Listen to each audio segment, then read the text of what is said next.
নমস্কার, আবারও চলে এসেছি শ্রী শ্রী ঠাকুর রামকৃষ্ণের অমৃত কথা নিয়ে।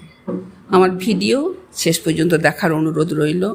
আর লাইক কমেন্ট করবেন, শেয়ার করে দেবেন, একটা সাবস্ক্রাইব করবেন। সকলে ভালো আছেন? তাহলে শুরু করি ঠাকুরের কথা। বড় বড় বাহাদুরি কাঠ যখন ভেসে আসে তখন কত লোক তার উপরে উঠে বসে, আর কাঠও কিন্তু সুন্দর ভেসে ভেসে যায়, তাতে তারা কেউ ডোবে না, কাঠ সুন্দর ভেসে যায়।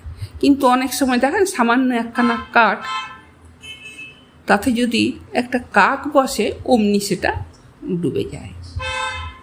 তেমনি যখন অবতার তারা দিয়ে আসেন, কত শত লোক তাকে আশ্রয় করে তরে যায়। সিদ্ধ লোক নিচে কষ্টে সৃষ্টে যায় মাত্র।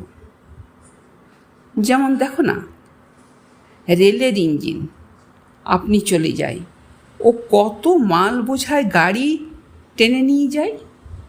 অবতারেরাও ঠিক সেই রকম সহস্র লোকের ঈশ্বরের নিকট যান। তারা পৌঁছে যান ঈশ্বরের কাছে। মানুষ যেমন